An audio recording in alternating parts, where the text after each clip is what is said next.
I stared at my reflection in the cracked mirror of the diner's restroom, my hands gripping the chipped porcelain sink until my knuckles turned white. The fluorescent light above flickered intermittently, casting harsh shadows across my face that made the dark circles under my eyes look even more pronounced. 24 hours. That's how long it had been since my entire world imploded with the ping of a single notification on my phone. The sound of the bell above the diner's entrance chimed again, pulling me back to reality. I straightened my uniform, a faded pink dress that had seen better days, complete with a grease-stained apron that no amount of washing could fully clean. My shift at Mel's Diner had started at 6 this morning, and the lunch rush was about to begin. I couldn't afford to lose this job, not when it was the only thing keeping me afloat after everything that had happened. Walking back into the main dining area, the familiar sounds and smells enveloped me like a worn blanket. The sizzle of bacon on the griddle, the clink of coffee cups against saucers, the low murmur of conversations mixing with the oldies playing on the radio. The black and white checkered floor was scuffed from decades of foot traffic, and the red vinyl booths bore the marks of countless customers. It wasn't glamorous, but it was honest work, and right now, honesty was all I had left. "Faith, table 6 needs their check," called out Dolores, the head waitress who'd been working here since before I was born. Her graying hair was pulled back in a tight bun, and her kind eyes held the wisdom of someone who'd seen it all. She was the closest thing to a mother figure I'd had since my parents died in that car accident 3 years ago. I grabbed the check and made my way over to the elderly couple sitting by the window. They were regulars, Mr. and Mrs. Peterson, who came in every Tuesday for the meatloaf special. As I placed the slip of paper on their table, Mrs. Peterson smiled up at me with genuine warmth. "You look tired, dear," she said, her voice soft with concern. "Are you taking care of yourself?" "Just working hard, Mrs. Peterson," I replied, forcing a smile that felt more like a grimace. If only she knew how far from okay I really was. The bell chimed again, and I glanced toward the entrance to see a group of men in expensive suits entering. They looked completely out of place in our humble diner, their tailored clothing and polished shoes standing in stark contrast to our blue-collar clientele. Something about their presence made the hair on the back of my neck stand up, an instinctive warning that danger had just walked through our door. Dolores appeared beside me, her expression tense. "Faith, you take table 3. I'll handle the suits." But before she could move, one of the men was already approaching us. He was tall and broad-shouldered, with salt and pepper hair perfectly styled despite the Chicago wind outside. His face was all sharp angles and hard lines, except for his eyes, dark brown and intense, like they could see straight through to your soul.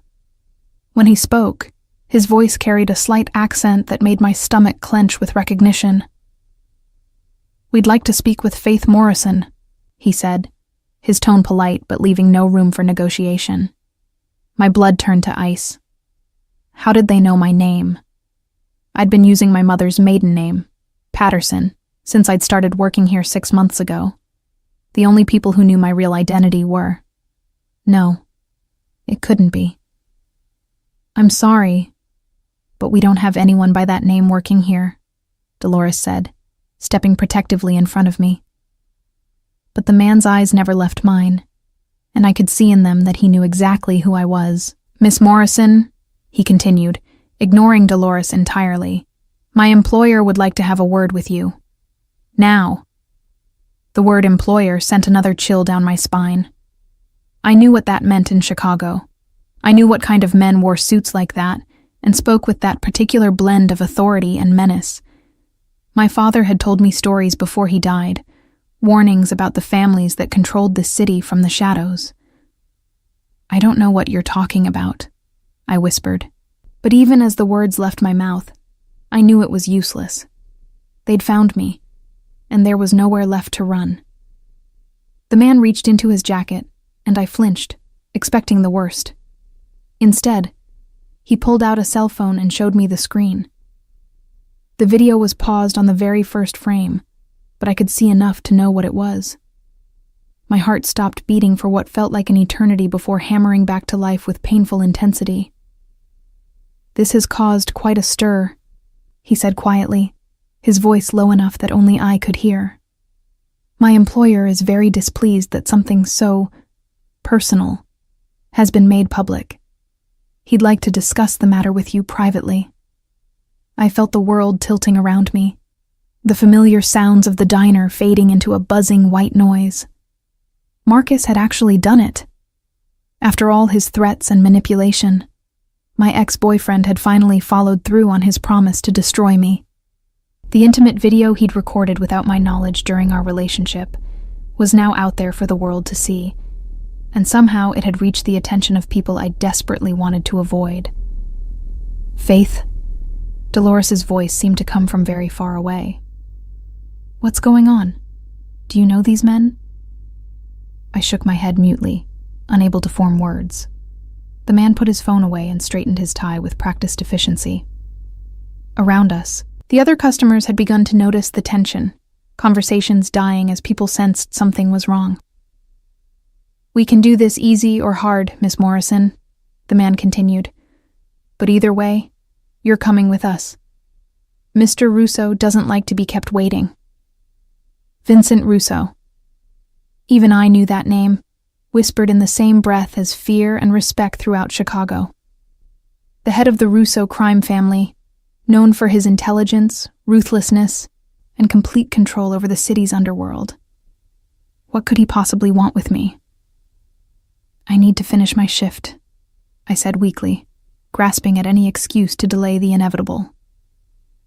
The man smiled, but there was no warmth in it. "Your shift is over. Permanently. Mr. Rodriguez has already been compensated for your sudden departure." I looked around desperately, but I knew there was no escape. The other suited men had positioned themselves strategically around the diner, blocking the exits without being obvious about it. These weren't amateurs. They were professionals who'd done this many times before. "Can I at least get my things from the back?" I asked, my voice barely above a whisper. He nodded curtly. "You have 2 minutes." I walked on unsteady legs to the small employee area behind the kitchen, my mind racing. In my locker was the only photo I had left of my parents, along with the small amount of cash I'd saved from my tips. As I gathered my meager possessions, I caught sight of myself in the small mirror we'd hung on the wall. The girl looking back at me seemed like a stranger, pale, frightened, and completely alone. When I returned to the dining area, the men were waiting patiently, but I could see the tension in their posture. Outside, a black SUV with tinted windows idled at the curb, its engine running. This was really happening. There was no waking up from this nightmare. "Dolores," I said, my voice catching. "Thank you for everything. You've been—" "Don't you say goodbye like this is permanent," she interrupted, her eyes fierce with protective anger. "Whatever trouble you're in, there's always a way out. You remember that." I nodded, fighting back tears as I followed the men toward the door. As we stepped outside into the crisp autumn air, I felt like I was leaving the last safe place I'd known. The SUV's door opened, revealing a spacious interior with leather seats that probably cost more than I made in a month. "After you, Miss Morrison," the man said, gesturing for me to get in. I hesitated for one last moment, looking back at the diner where I'd found a small measure of peace and purpose. Then I climbed into the vehicle, sealing my fate with the soft click of the door closing behind me. As we pulled away from the curb, I pressed my face to the tinted window and watched my old life disappear into the distance, wondering if I'd ever see it again. The drive through Chicago felt like a funeral procession, each familiar landmark we passed marking another step away from the life I'd known. The man who'd spoken to me at the diner sat across from me in the spacious back seat, his attention focused on his phone, while I tried to make myself as small as possible in the corner. The other passengers remained silent, their presence a constant reminder that I was completely at their mercy. We moved through downtown, past the towering skyscrapers that housed legitimate businesses, toward a part of the city I'd never had reason to visit. The architecture grew older here, more European in style, with buildings that spoke of old money and older secrets. When we finally stopped, it was in front of an elegant restaurant with no visible signage, the kind of place that didn't need to advertise because the right people already knew where to find it. "Out," the man said simply, and I obeyed with trembling legs. The restaurant's exterior was understated but expensive, all clean lines and subtle lighting. A doorman in an immaculate uniform opened the heavy glass door without being asked, nodding respectfully to my escorts. Inside, the atmosphere was hushed and refined, with soft jazz playing in the background and the gentle clink of expensive silverware against china. But what struck me most was how empty it was. For a Tuesday afternoon, the complete absence of other diners seemed wrong until I realized the truth. This entire place had been cleared out for one man. Vincent Russo commanded that level of power and respect. We walked through the main dining area, past tables set with pristine white linens and fresh flowers, toward a private section in the back. The maitre d', a thin man with nervous eyes, bowed slightly as we passed. I could smell something cooking in the kitchen, something rich and complex that made my empty stomach clench with hunger I hadn't realized I felt. The private dining room was smaller, but even more luxurious than the main restaurant. A single table sat in the center, set for two, with a view of the city through floor-to-ceiling windows. And there, with his back to us as he looked out at the skyline, stood Vincent Russo. He was shorter than I'd expected, but no less imposing for it. His dark hair was streaked with silver at the temples, and his suit was so perfectly tailored it looked like it had been painted onto his broad frame. When he turned to face me, I understood immediately why this man inspired both fear and loyalty in equal measure.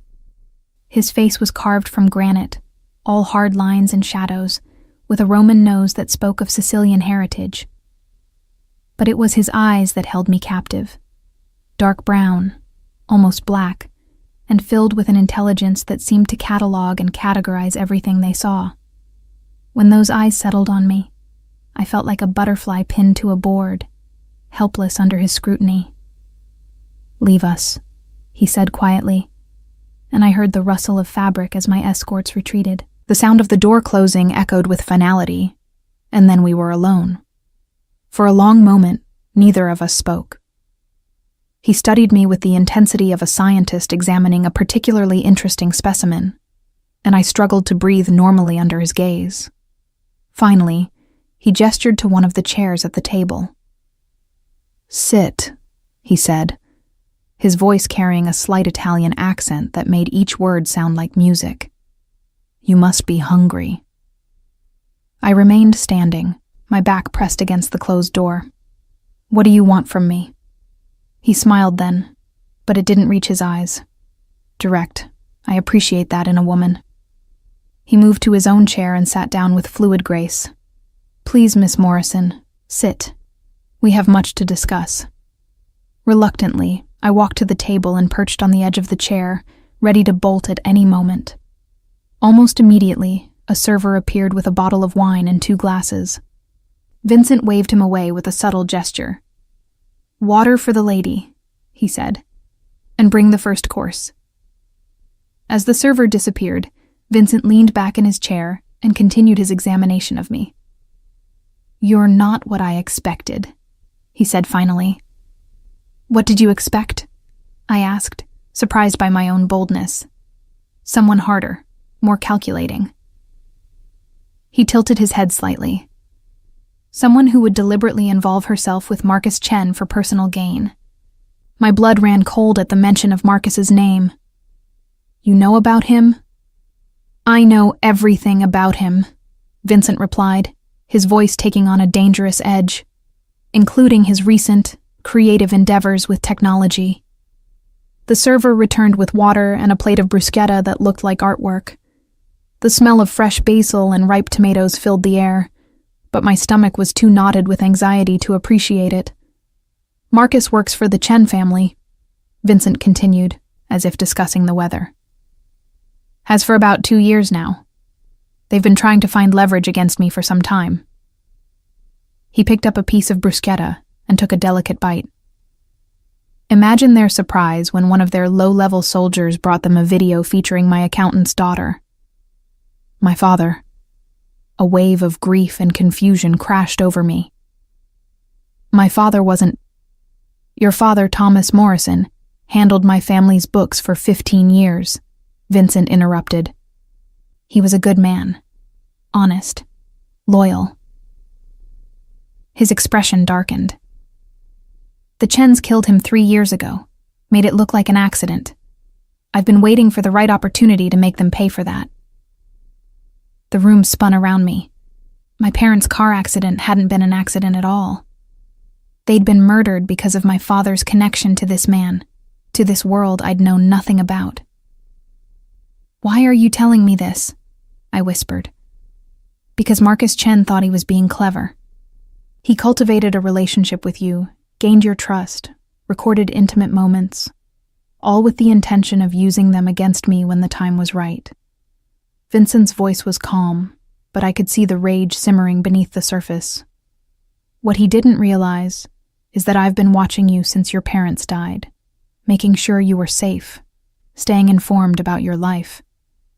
You've been watching me? The violation of privacy should have angered me, but all I felt was a strange sense of vertigo, like I'd been living in a world that wasn't real. From a distance, he assured me. I owed your father that much. He would have wanted me to look after his daughter. He set down his bruschetta and leaned forward. But now you're in danger, Miss Morrison. The video has been distributed to several of my enemies, and they will try to use you to get to me. But I'm nobody, I protested. I work at a diner. I live in a studio apartment. I have nothing to do with your world.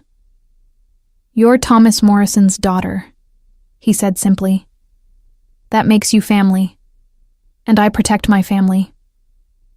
The server returned with the next course, some kind of pasta that smelled incredible. Vincent gestured for me to eat, but I couldn't even pick up my fork. What happened to the video? I asked, dreading the answer. Vincent's expression went completely cold. It's been dealt with, as have the people who saw it. Dealt with? My voice came out as a squeak. Every copy has been destroyed. Every person who viewed it has been educated about the consequences of disrespecting my family. He said it so matter-of-factly that it took a moment for the implications to sink in. You killed them? I felt sick. I protected your honor, he corrected, as your father would have done if he were still alive. I stared at him in horror, trying to reconcile the elegant man sitting across from me with the monster he'd just revealed himself to be. And Marcus? Alive, for now. Vincent finally picked up his fork and began eating his pasta with refined precision.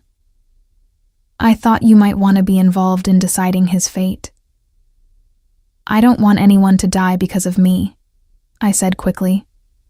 People have already died because of you, he replied calmly. The question is whether their deaths will have meaning or not. We sat in silence while he ate, and I struggled to process everything I'd learned. My entire life had been a lie. My parents' death hadn't been an accident. Marcus had been using me from the beginning, and now I was sitting across from one of the most dangerous men in Chicago, who claimed to be protecting me out of loyalty to my dead father. What happens now? I asked finally. Vincent set down his fork and dabbed at his mouth with his napkin. Now, you come home with me. You'll be safe there while we deal with the Chen family permanently. Home with you? I felt panic rising in my chest. I have a compound outside the city. Very secure, very private. You'll have everything you need while this matter is resolved. For how long?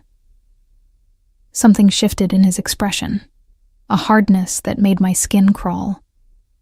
As long as necessary. And if I refuse? He smiled that cold smile again. The Chen family knows who you are now, Miss Morrison. They know about your connection to me through your father. Do you really think you'd be safe walking out of here alone? I looked toward the windows, at the city beyond, and realized he was right. I'd been marked by association with this man, this world, whether I wanted it or not. My old life was gone, burned away by Marcus's betrayal and Vincent's retribution. I need to think, I said. You can think at my home, he replied, standing and straightening his jacket, but you will come with me now. This isn't a negotiation, cara mia. It's a rescue. As he walked around the table toward me, I caught a glimpse of something under his jacket, the outline of a weapon. Vincent Russo wasn't just offering protection. He was making it clear that resistance wasn't an option. The door opened, and his men returned as if summoned by some invisible signal. Vincent extended his hand to me, a gesture that might have looked gallant to an observer, but felt like a chain around my wrist. "Welcome to the family, Faith," he said softly. "Your father would be proud."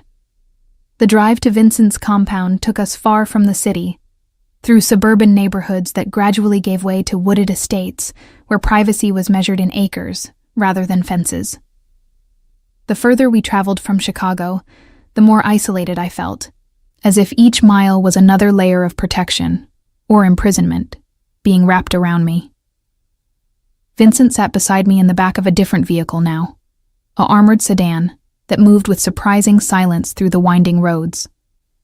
He'd made several phone calls during the journey, speaking in rapid Italian that flowed like music, despite the obvious tension in his voice. I caught my father's name mentioned several times, along with what sounded like orders being given with quiet authority. "Tell me about him," I said, when he ended his latest call. "About my father." Vincent looked at me with something that might have been surprise. "What would you like to know?" "Everything.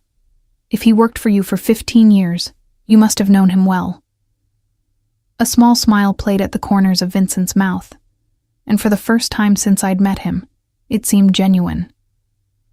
Thomas was. Unique in my line of work. Completely honest, which should have made him a liability. But his integrity was so absolute that it became his greatest asset. He turned to look out the window at the passing landscape. When I took over from my father, many of the old guard questioned my decisions. I was young, perhaps too eager to modernize our operations. Your father was the one who helped me prove that honor and profit could coexist. What did he do exactly? He kept our books clean, made sure our legitimate businesses actually were legitimate.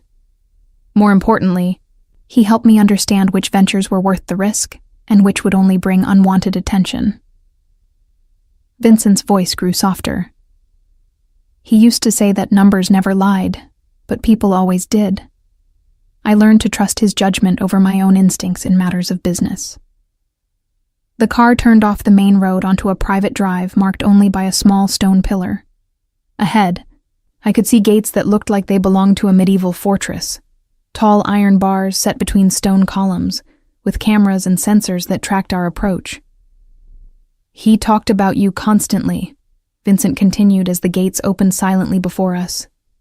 "Your grades, your dreams of becoming a teacher, your kindness to stray animals.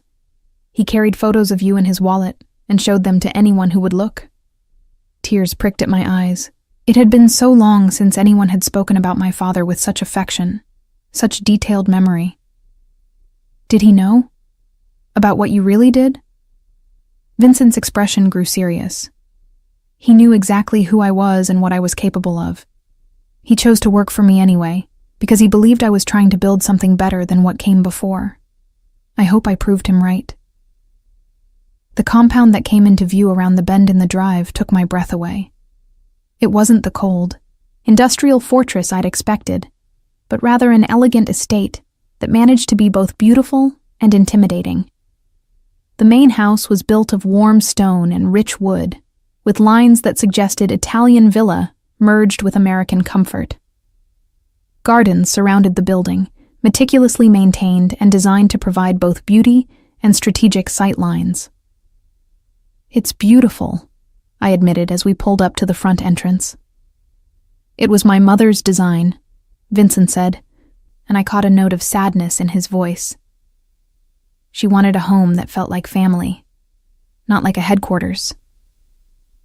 Staff emerged to meet us, not the cold-faced guards I'd expected, but people who genuinely seemed pleased to see Vincent return.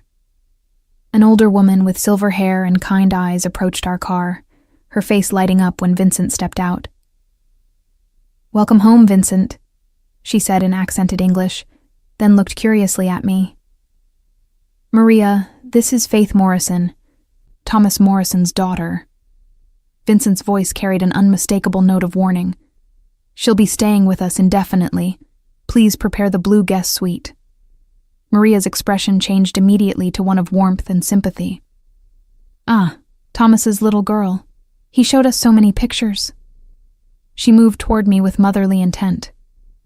"You look just like your mother, Kara. Come, you must be exhausted." As Maria ushered me toward the house, I caught Vincent giving quiet instructions to several men who'd appeared from various points around the property. The security here was extensive, but well hidden, professional enough to be nearly invisible while still maintaining complete coverage. The interior of the house was even more stunning than the exterior. Rich hardwood floors were covered with antique rugs that probably cost more than I'd make in a lifetime. The walls displayed what looked like museum-quality artwork, alongside family photographs that showed generations of Russos in various stages of life. It felt lived in despite its obvious luxury, like a real home rather than a showplace. "Your room is upstairs," Maria explained as we climbed a grand staircase. "Vincent wanted you to have the suite that overlooks the gardens. It has the best morning light." She led me down a hallway lined with more family portraits to a door she opened with obvious pride. The room beyond was larger than my entire apartment had been, with a 4-poster bed, sitting area, and French doors that opened onto a private balcony. Everything was decorated in shades of blue and cream, giving it a serene, peaceful feeling that stood in stark contrast to the chaos of my day. "There are clothes in the wardrobe," Maria said, opening doors to reveal an extensive collection of women's clothing in various sizes. "Vincent had them delivered this afternoon. If nothing fits properly, just let me know and we'll have alterations made." I stared at the clothes. Beautiful things in quality fabrics, all brand new with tags still attached. "This afternoon? But how did he know?" "Vincent plans for everything," Maria said simply. "It's how he keeps the people he cares about safe." After Maria left me alone to settle in, I wandered around the room like a caged animal, touching things carefully as if they might disappear if I pressed too hard. Everything was real, solid, expensive. The bed linens were softer than anything I'd ever felt. The bathroom adjoining the room was larger than most people's living rooms, with a soaking tub and shower that looked like something from a luxury hotel. But despite the obvious luxury, I felt the weight of my situation settling over me like a heavy blanket. I was a prisoner here, however comfortable the accommodations. Vincent had made it clear that leaving wasn't an option, at least not until he'd settled his score with the Chen family. A knock at the door interrupted my brooding. "Come in," I called, expecting Maria. Instead, Vincent entered, carrying a silver tray with what looked like tea service. He'd changed from his suit into more casual clothes, dark slacks and a white button-down shirt with the sleeves rolled up, revealing forearms marked with faint scars that spoke of a violent past. "I thought you might be hungry," he said, setting the tray on the small table by the sitting area. Maria prepared some of her special biscotti. She was very fond of your father. I remained by the window, putting as much distance between us as possible. "How many people work for you?" "Here at the compound?" "About 30 full-time staff. Security, housekeeping, grounds crew, kitchen staff." He poured tea from an elegant china pot. "But if you're asking about my overall organization, that number is considerably higher." "And they all know who I am?" They know your family. That's all they need to know. He gestured to the chair across from him. Please sit. We have more to discuss. Reluctantly, I moved away from the window and perched on the edge of the offered chair. The tea smelled wonderful, something floral and soothing that reminded me of my mother's garden. I've been in contact with my sources regarding Marcus Chen, Vincent said, settling back in his chair with the ease of a man completely comfortable in his own domain. He's been trying to reach you since yesterday. 17 calls to your cell phone, which my people intercepted. 12 attempts to contact you at the diner before we collected you. My stomach clenched. What does he want? To apologize, according to the messages he left. To explain that the video wasn't supposed to be distributed, that it was an accident. Vincent's voice dripped with contempt. He's frightened. His handlers in the Chen organization aren't pleased with how this situation has developed. Meaning? Meaning they expected you to run to me for protection, but they didn't expect me to respond quite so decisively. Vincent took a sip of his tea. 23 people had access to that video before I shut down the distribution network. All of them are now either in hiding or permanently silenced. The casual way he spoke about murder made my hands shake. You can't just kill people. I can and I do when they threaten my family, he replied matter-of-factly. Your father understood this about me. It's why he trusted me to protect what mattered to him. I'm not a possession to be protected, I said, my voice stronger than I felt. Vincent studied me over his teacup, those dark eyes seeing too much. No, you're not. You're Thomas Morrison's daughter, which makes you infinitely more valuable than any possession. He set down his cup and leaned forward. The Chen family made a critical error when they decided to use you against me. They awakened something that should have remained sleeping. What do you mean? War, cara mia. This insult cannot stand. They killed your father, corrupted his daughter's honor, and attempted to use both against me. His voice remained calm, but I could see the rage burning behind his eyes. There will be consequences. I felt sick imagining the bloodshed that was coming. Can't you just let it go? I don't care about the video anymore. It's done. It's not about the video, Vincent said, standing and moving to the window. It's about respect. About the message we send when we allow our family to be attacked. He turned back to me. Your father died because he was loyal to me. I failed to protect him then. I won't fail to protect his daughter now. Even if I don't want your protection? He smiled that cold smile again. Want has nothing to do with it. You are under my protection whether you accept it or not. The only question is whether you'll be comfortable while I deal with this situation. I stood as well, anger finally overriding my fear. You can't just decide my life for me. I can, and I have, he replied calmly. You can hate me for it if you choose, but you'll be alive to hate me, which is more than I can guarantee if you try to return to your previous life. We stared at each other across the elegant room, and I realized with crushing certainty that he meant every word. Vincent Russo had claimed me as surely as if he'd locked me in a cell. The only difference was that my cell had Egyptian cotton sheets and a view of the gardens.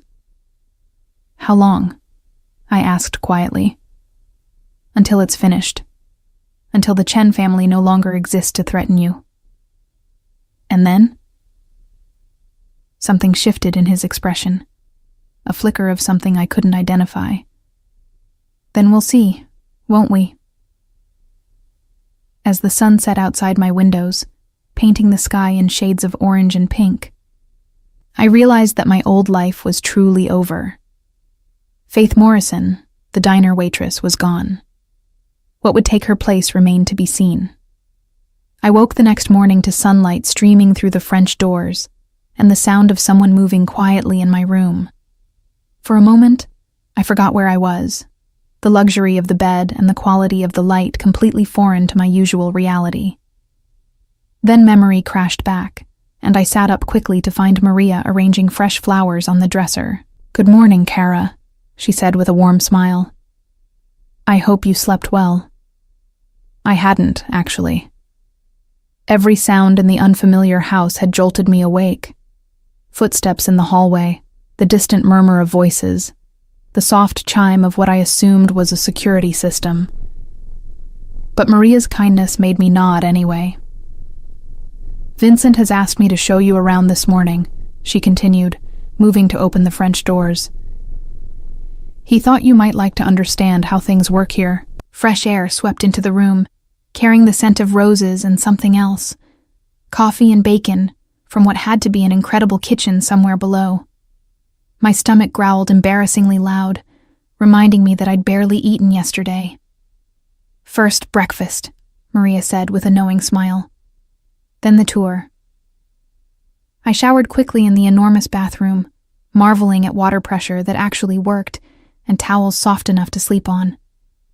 The clothes in the wardrobe fit perfectly, too perfectly, making me wonder again how Vincent had known my exact measurements. I selected a simple blue dress that covered everything appropriately, while still managing to look more expensive than anything I'd ever owned. The kitchen, when Maria led me there, was a chef's dream rendered in warm wood and granite. Windows on 2 walls provided views of different garden areas, and the smell of fresh bread baking filled the air. An older man with the powerful build of someone who'd worked with his hands his whole life looked up from the stove as we entered. "This is Carlo," Maria said. "He's been cooking for the Russo family for 20 years. Carlo wiped his hands on his apron and gave me a formal nod. "Miss Morrison, your father was a good man. Always polite to the kitchen staff, always grateful for what was prepared for him."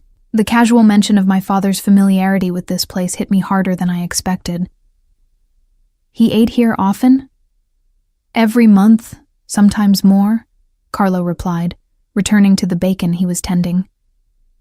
"Vincent would have him for dinner when they needed to discuss business. Your father loved my osso buco."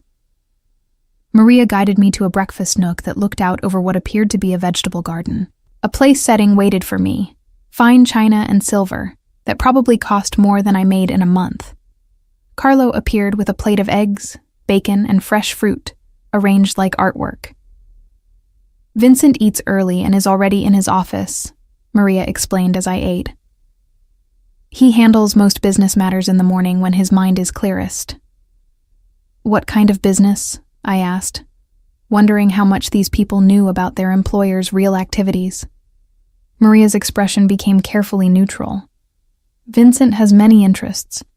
Import and export companies, several restaurants, construction projects. He keeps very busy." The diplomatic non-answer told me everything I needed to know about how much the household staff was told about Vincent's operations. They were loyal, but they were also protected from knowledge that could endanger them. After breakfast, Maria led me on a tour that gradually revealed the true nature of Vincent's compound. The main house was beautiful and comfortable, but it was also a fortress. Windows that looked like normal glass were actually bulletproof. The elegant artwork concealed security cameras. The peaceful gardens had sightlines carefully planned to provide no cover for potential threats. "Vincent takes security very seriously," Maria explained, as we walked through a living room that managed to be both elegant and practical. "Too many people in his position assume they're untouchable. Vincent knows better." We passed Vincent's office, and through the partially open door, I could see him behind a massive wooden desk, speaking quietly on the phone while reviewing documents. He'd changed into another perfect suit, this one charcoal gray that emphasized the breadth of his shoulders. When he looked up and saw me, he nodded politely, but didn't interrupt his conversation. "He works very hard," Maria said, noticing my attention. "Sometimes I think too hard. It's good for him to have family in the house again." "Family?" I stopped walking to stare at her. Maria's expression grew sad. "Vincent lost his wife and daughter in a car accident 5 years ago. Since then, this house has been very quiet, very empty. Your presence here. It reminds him of happier times. The revelation hit me like a physical blow. Vincent had suffered the same kind of loss I had, but his had included a child. No wonder he understood the importance of family loyalty, of protecting what mattered. He never remarried? No. Vincent is not a man who loves easily, but when he does, it is forever. Maria resumed walking, leading me toward what appeared to be a library. He blames himself for what happened to them. If he had been more careful about his enemies, if he had provided better security. We entered a room lined floor to ceiling with books, thousands of them in multiple languages. The leather bindings and rich wood gave it the feeling of an old-world study, somewhere a scholar might spend his life in contemplation. But even here, I noticed the strategic placement of chairs that provided views of all entrances. "This was your father's favorite room," Maria said, gesturing to a chair by the window. He would sit there for hours, reading Vincent's books on business philosophy and economics. Sometimes they would debate late into the night about market theories and investment strategies. I moved to the chair she'd indicated, running my fingers along the worn leather armrests. I could almost picture my father here, glasses perched on his nose as he argued some fine point of financial theory with Vincent. It made him feel closer somehow, more real than he'd seemed since his death. "Maria," I said carefully, "what exactly happened to Vincent's family?" Her face grew troubled. A bomb in their car. It was meant for Vincent, but he had been delayed at a meeting. His wife Elena was picking up their daughter Sophia from ballet class. She crossed herself. The little one was only 7 years old. The weight of that tragedy settled over me like a shroud. No wonder Vincent spoke of family protection with such intensity. He'd failed to protect the people who mattered most to him, and now he was determined not to fail again. "The people responsible?" I asked, though I suspected I already knew the answer. "Gone," Maria said simply. "All of them." Vincent made sure of that. We continued the tour in contemplative silence, moving through rooms that spoke of wealth and taste, but also of a man living alone in a house meant for a family.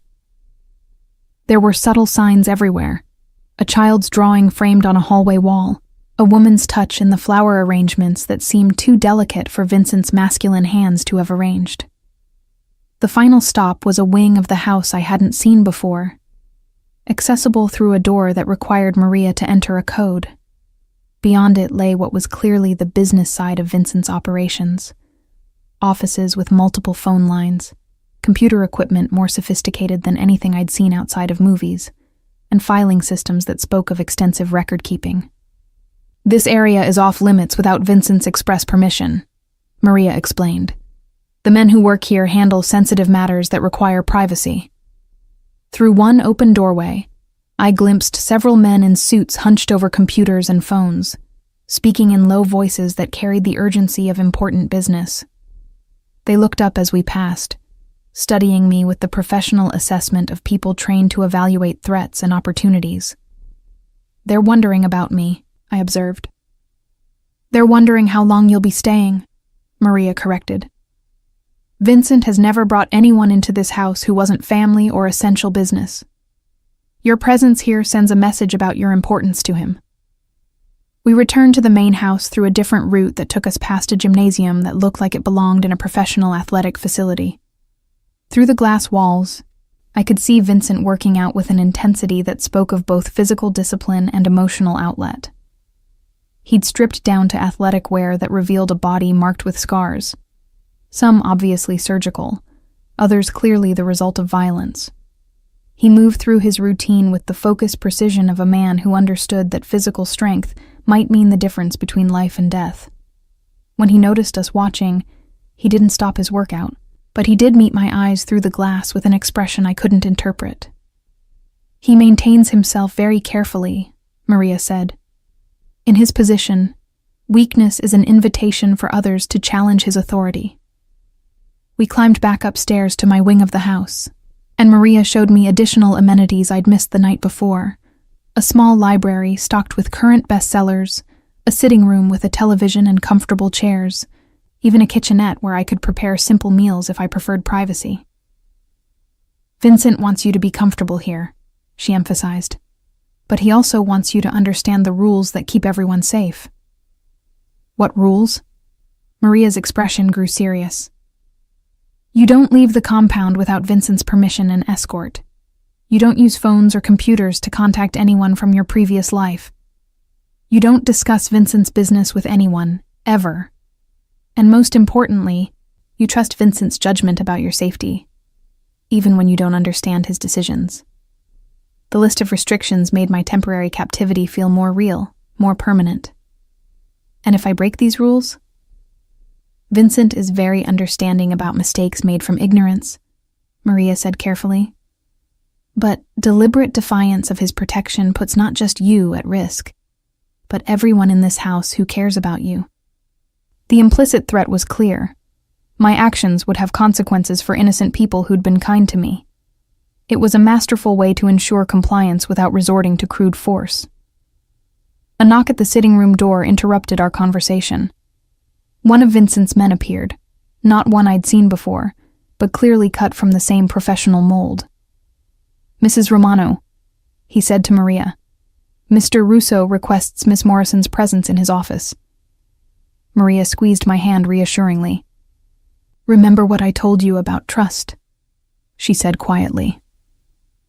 I followed the man through corridors that had seemed welcoming during the tour, but now felt more like the approaches to an audience chamber.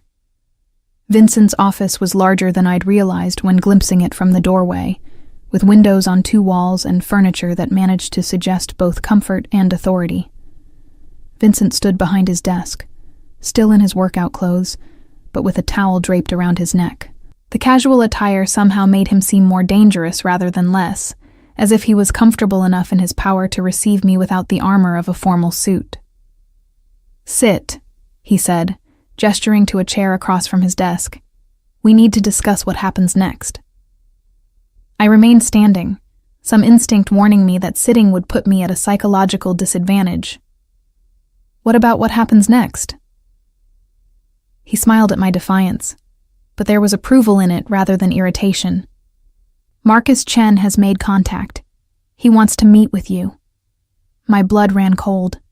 "You're not actually considering—" "I'm considering using his desperation to our advantage," Vincent interrupted. "He's frightened, Miss Morrison. Frightened men make mistakes, and mistakes give us opportunities. You want to use me as bait. I want to use his feelings for you, whatever they might be, to draw him into the open where we can end this matter permanently." I sank into the chair after all, the implications hitting me like a physical weight. He doesn't have feelings for me. Everything between us was a lie from the beginning. Vincent moved around the desk to perch on its edge, bringing him closer to my eye level. "Perhaps. But his current panic suggests otherwise. Why would he risk contacting you if he didn't care about your opinion of him? Because he's scared you'll kill him? He should be scared. But scared men don't usually try to apologize to their victims unless guilt is involved. And guilt suggests genuine emotion, however misguided." I stared up at him, trying to understand the chess game he was playing in his mind. "What exactly are you proposing?" "A meeting. Carefully controlled, completely supervised. You listen to what he has to say, perhaps even appear to forgive him.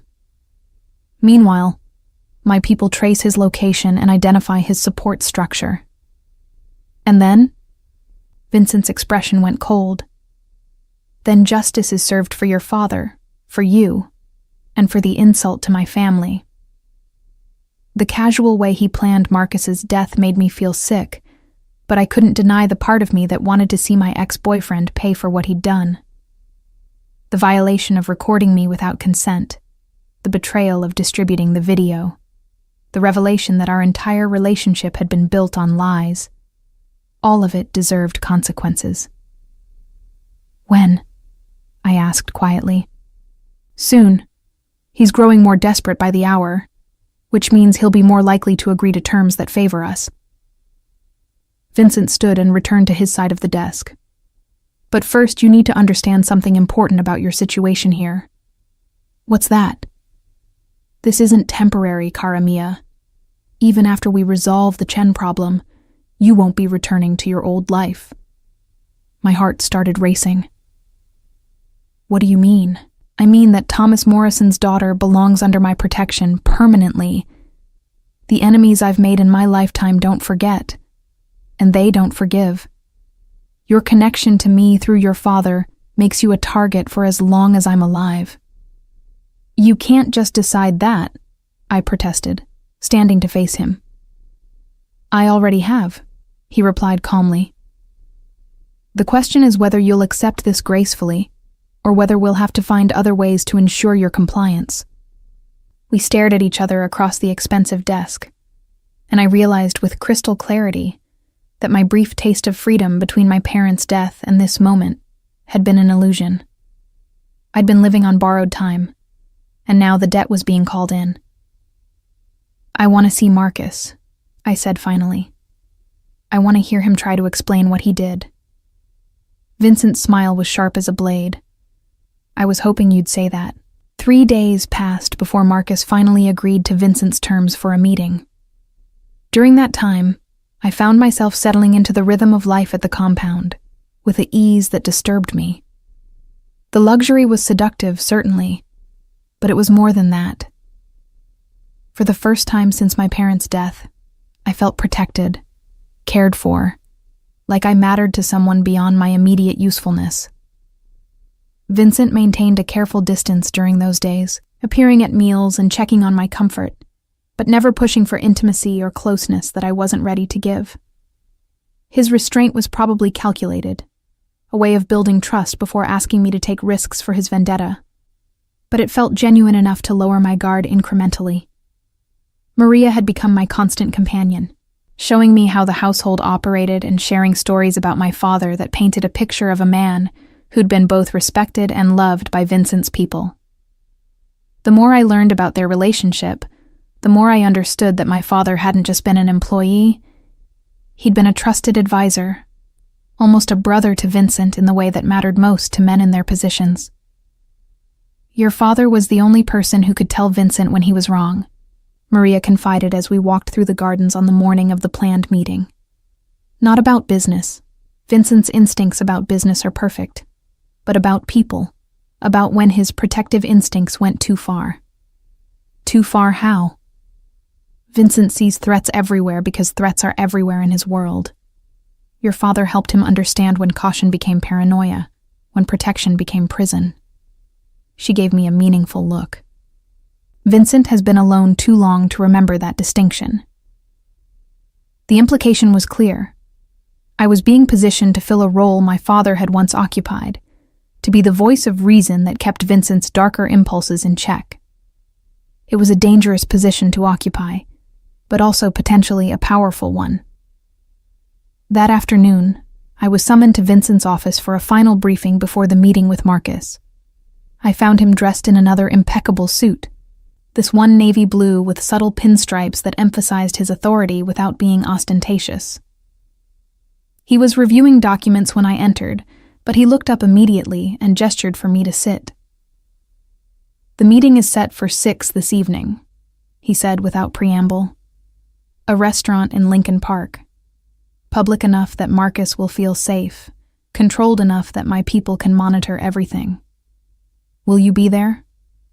Not visibly, but I'll be close enough to intervene if necessary. He leaned back in his chair, studying me with those penetrating dark eyes. Are you prepared for this? I'd been asking myself the same question all day. What exactly am I supposed to accomplish? Listen to what he has to say. Let him believe you might forgive him. Most importantly, keep him talking long enough for my people to identify anyone he might have brought as backup. And then? Vincent's expression didn't change, but something cold flickered behind his eyes. Then you leave, and I handle the rest. A chill ran down my spine at the casual way he discussed murder. "Vincent, I don't want to watch you kill him." "You won't have to watch.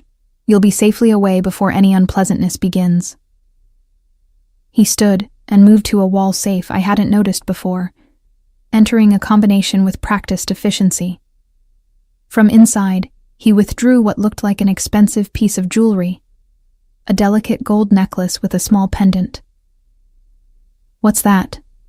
"Insurance," he replied, approaching my chair. "The pendant contains a tracking device and an emergency beacon. If anything goes wrong, if Marcus tries to take you somewhere, press the center stone and hold it for 3 seconds.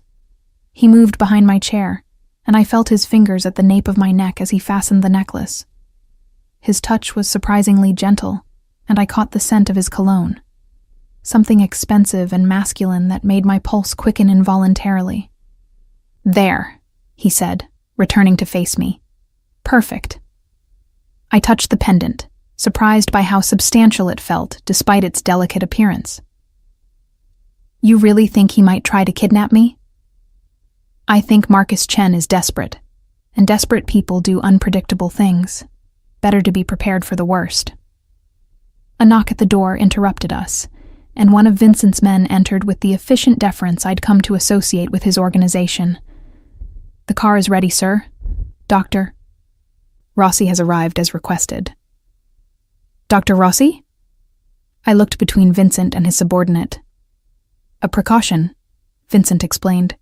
"Someone to monitor your vital signs during the meeting and ensure you're not being drugged or otherwise compromised." The level of preparation was both reassuring and terrifying.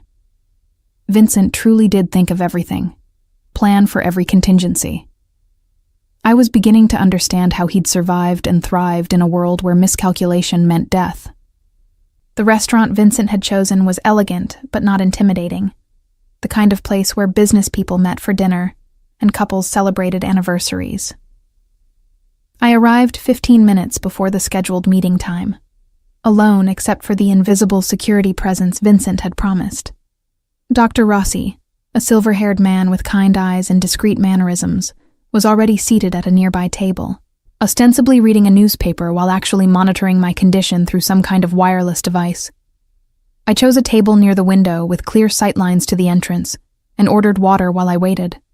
My hands were shaking slightly, and I clasped them in my lap to hide the telltale tremor. Part of me was angry that I was nervous about seeing Marcus again, furious that he still had the power to affect me after everything he'd done. At exactly 6 o'clock, Marcus walked through the door. He looked terrible. The confident, well-groomed man I'd thought I loved had been replaced by someone who'd clearly been sleeping badly and eating worse.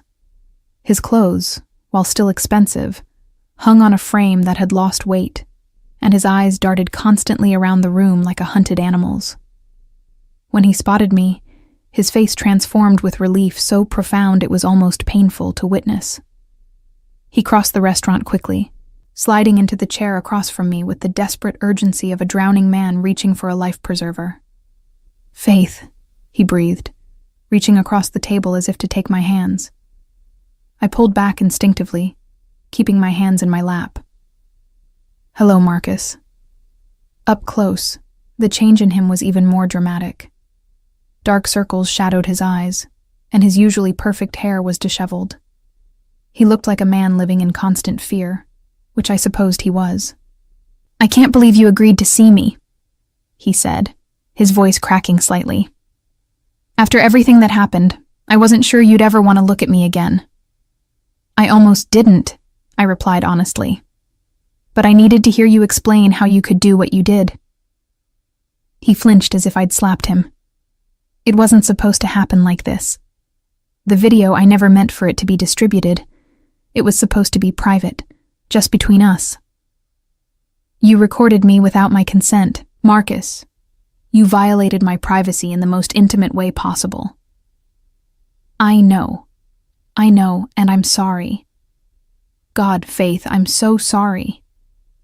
He ran his hands through his hair, making it even more disheveled. "I was young and stupid, and I thought it would be romantic, like a private memory we could share." The explanation was so pathetic, so inadequate, that I almost laughed. A memory? You made a sex tape without telling me, Marcus. That's not romance. That's violation. You're right. You're absolutely right, and I've regretted it every day since. He leaned forward, his eyes pleading. But the distribution, that wasn't me, Faith. My family, they found the video on my computer and they decided to use it. I tried to stop them, but they wouldn't listen. Your family? I let confusion color my voice, as if I didn't already know about his connection to the Chen organization. Marcus glanced around nervously before lowering his voice. There are things about my life that I never told you. Things I should have told you from the beginning. Like what? Like the fact that my family isn't just an import-export. We're connected to certain elements in Chicago that operate outside the law. The confession seemed to cost him something, as if admitting it out loud made it more real. I waited for him to continue, keeping my expression neutral despite the anger building in my chest. When they found out about your connection to Vincent Russo through your father, they saw an opportunity. The video was supposed to be leverage, a way to get to Russo through you. So you never cared about me at all. I kept my voice level, but inside I felt something breaking all over again. No, that's not true. He reached across the table again, and this time I let him take my hand. His skin was cold and clammy with nervous sweat. What started as an assignment became real, Faith. I fell in love with you for real. How am I supposed to believe that after everything? Because I'm risking my life to be here. The words burst out of him with desperate intensity. Do you think Russo's people aren't watching this place? Do you think I don't know what happens to people who cross him? I glanced toward Dr. Rossi's table, where the older man was still calmly reading his newspaper. Then why come? Why risk it? Because I love you, Marcus said simply. Because I needed you to know that not everything between us was a lie. And because I want to get you away from Russo before he destroys you the way he destroys everyone he touches. The irony was almost laughable. Marcus, who delivered me into Vincent's hands through his betrayal, now wanted to save me from the consequences of his own actions. Vincent isn't destroying me, I said carefully. He's protecting me from people who want to hurt me because of what you did. He's using you. Marcus's voice rose before he caught himself and lowered it again. Don't you see? He doesn't care about you. He cares about revenge against my family. You're just a convenient weapon in his arsenal. And what was I to you? A convenient way to get information about my father's work? The question hit home, and Marcus flinched again. At first, yes. But that changed, Faith. It changed the moment I got to know you, the real you. We sat in silence for a moment, the weight of all the lies and betrayals hanging between us like a physical presence. Part of me wanted to believe him, wanted to think that some small portion of our relationship had been genuine. But I'd learned too much about the world these men operated in to trust anything at face value. What do you want from me, Marcus? I asked finally. I want you to leave with me. Tonight. Right now. His grip on my hand tightened. I have a car outside. Resources my family doesn't know about. We can disappear, start over somewhere Russo and my family can't find us. Just like that? Walk away from everything? What is there to walk away from? Your job at the diner? Your studio apartment? He leaned closer, his voice taking on the persuasive tone I remembered from better times. I can give you a real life, Faith. Safety, security, a future where you don't have to look over your shoulder. It was tempting, I had to admit. The idea of escaping from both Vincent's gilded cage and the dangerous world Marcus had pulled me into held obvious appeal. But I'd learned enough about these men to know that escape was rarely as simple as it seemed. And your family? They'll just let you go? Something flickered in Marcus's eyes. Fear, uncertainty, desperation. I'll handle my family. The important thing is getting you safe. Safe from Vincent, you mean? Safe from all of it, he insisted. From Russo, from my family. From this whole world that treats people like chess pieces, to be moved around and sacrificed. I studied his face, looking for signs of deception. What I saw was a man who was genuinely terrified, but also genuinely determined. Whether that determination was born of love or guilt, I couldn't tell. I need to think about it, I said finally. Relief flooded his features. Of course. But don't take too long, Faith. Every day you stay with Russo makes it harder for me to keep you safe. Keep me safe from what? His expression grew grave. From becoming so important to him that he'll never let you go. Marcus left the restaurant first, after making me promise to consider his offer and giving me a phone number where I could reach him. I sat alone at the table for another 20 minutes, nursing a cup of coffee I didn't want, and trying to process everything he'd said. Dr. Rossi had left shortly after Marcus, presumably to report back to Vincent, leaving me truly alone with my thoughts for the first time in days. The pendant around my neck felt heavier now, a tangible reminder of Vincent's control over my life. Marcus was right about one thing. Vincent was using me as a weapon in his war against the Chen family. But he was also wrong about something crucial. Vincent wasn't just using me. There was something deeper there. Something more personal that went beyond simple revenge. When I finally left the restaurant, Vincent's car was waiting at the curb as promised. The driver held the door for me without speaking, and we drove through the darkening city in silence. I found myself studying the neighborhoods we passed, wondering if I'd ever see them again as a free woman. Back at the compound, Vincent was waiting for me in his study. He'd changed from his suit into more casual clothes, dark slacks and a white shirt with the sleeves rolled up, but he still radiated the same controlled power that seemed to be his natural state. "How did it go?" he asked as I settled into the chair across from his desk. "He wants me to run away with him," I said without preamble. Something dangerous flashed in Vincent's eyes. "Does he now?" "He says he loves me, that not everything between us was a lie." "And you believe him?" I considered the question carefully. "I think he believes it. Whether it's actually true is another matter." Vincent nodded approvingly. "Good. You're learning to think like someone who understands this world." He leaned back in his chair, studying me with those penetrating dark eyes. "What did you tell him?" "That I'd think about it." "Wise. It's always better to leave desperate men with hope than to drive them to desperation." He stood and moved to the window, looking out at the gardens where security lights were beginning to flicker on. "Did he mention where he wanted to take you?" "No specifics, just somewhere your family and his couldn't find us." Vincent's laugh was cold and humorless. "There's nowhere on earth Marcus Chen could hide from me if he took something that belonged to me." The possessive way he said "belong to me" sent a shiver down my spine. "I don't belong to you, Vincent." He turned from the window to face me, his expression serious. "Don't you? Your father placed you under my protection when he chose to work for me.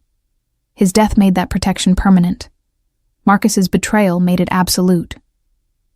He moved closer, perching on the edge of his desk. "You are mine, cara mia, whether you accept it or not." "And if I choose to leave with Marcus?" "Then you'll be choosing to die with him," Vincent replied matter-of-factly. "Because I will hunt him down and kill him, and anyone who helps him, including you if necessary." The casual way he threatened my life should have terrified me. Instead, I found myself studying his face, looking for signs of bluff or manipulation. What I saw was absolute certainty. Vincent meant every word he'd said. "You'd really kill me?" I asked quietly. Something shifted in his expression, a flicker of what might have been pain. "I'd prefer not to. You're Thomas Morrison's daughter, and I loved your father like a brother.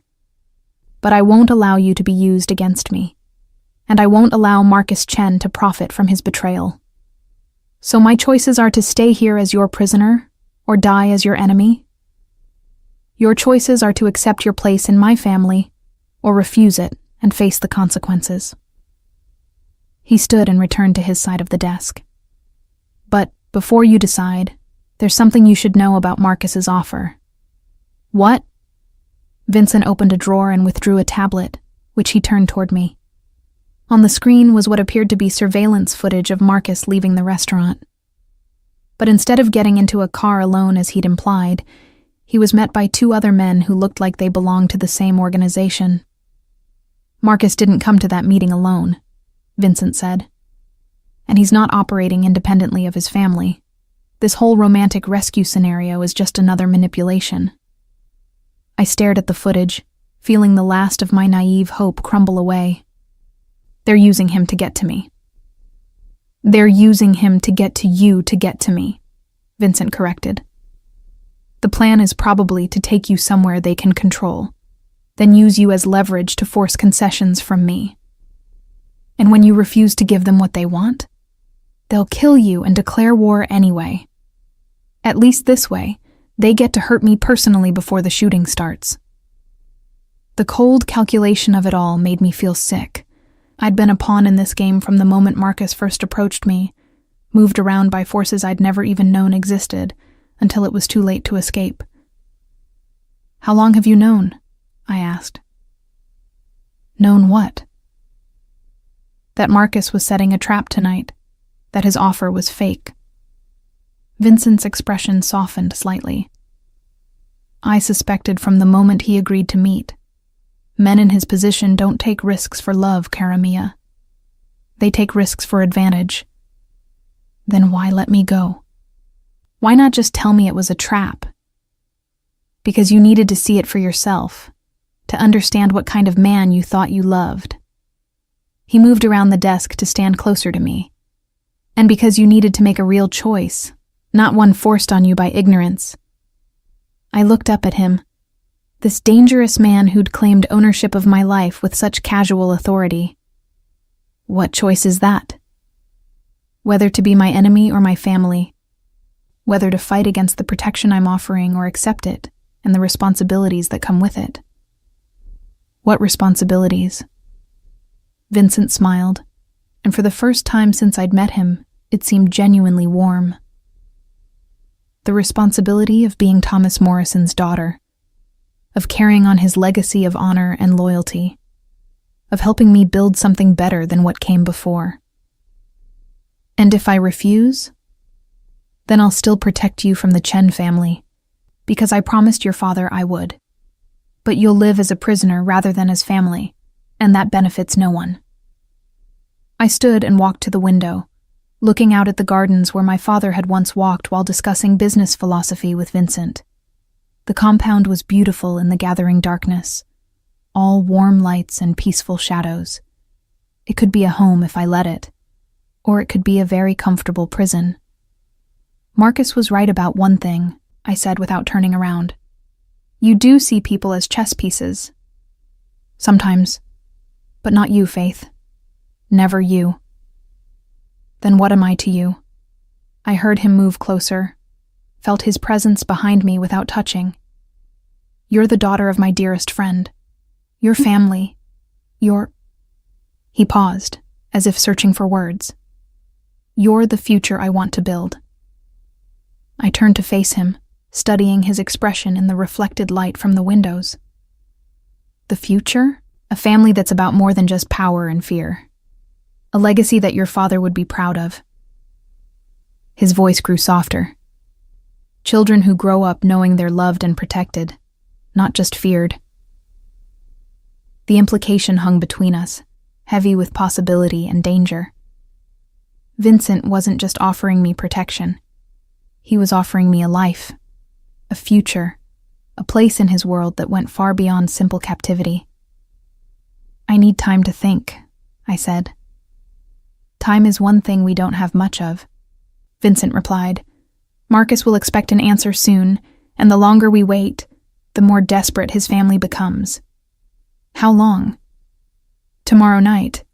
Marcus has agreed to another meeting, this one at a location of my choosing. You can give him your answer then." I nodded, though the thought of facing Marcus again filled me with dread. "And after that?"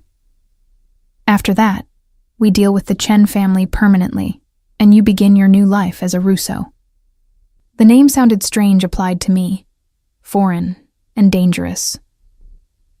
But it also sounded right somehow, like a key turning in a lock I hadn't even known existed. "I'll give you my answer tomorrow," I said finally. Vincent smiled and moved closer, close enough that I could smell his cologne and see the flecks of gold in his dark eyes. "Whatever you decide, cara mia, know that your father would be proud of the woman you've become. Strong, intelligent, principled, everything he hoped you would be." Before I could respond, he leaned down and pressed a gentle kiss to my forehead, the kind of kiss a father might give a beloved daughter, or a man might give a woman he was learning to love. "Sleep well," he said softly. "Tomorrow changes everything." As I made my way back to my room, I realized he was right. Tomorrow would force me to choose between the illusion of freedom with Marcus and the reality of family with Vincent. Between a man who'd betrayed me once and would likely do so again, and a man who'd claimed me as family and would protect that claim with his life. It wasn't really a choice at all. That night, I lay awake staring at the ceiling, thinking about my father and the choices he'd made. He'd chosen loyalty to Vincent over safety, honor over ease, family over blood. Tomorrow I would make the same choice, and in doing so, I would finally understand what it meant to be Thomas Morrison's daughter. The next evening, I sat across from Marcus in an abandoned warehouse that Vincent had chosen for our final meeting. He looked even worse than he had at the restaurant, hollow-eyed and desperate, like a man who knew his time was running out. "Have you made your decision?" he asked without preamble. I looked at him, really looked at him, and saw not the man I'd thought I loved, but a stranger who'd worn a familiar face while planning my destruction. "Yes," I said simply. "I have." "And?" I stood, the pendant around my neck feeling warm against my skin. "Goodbye, Marcus."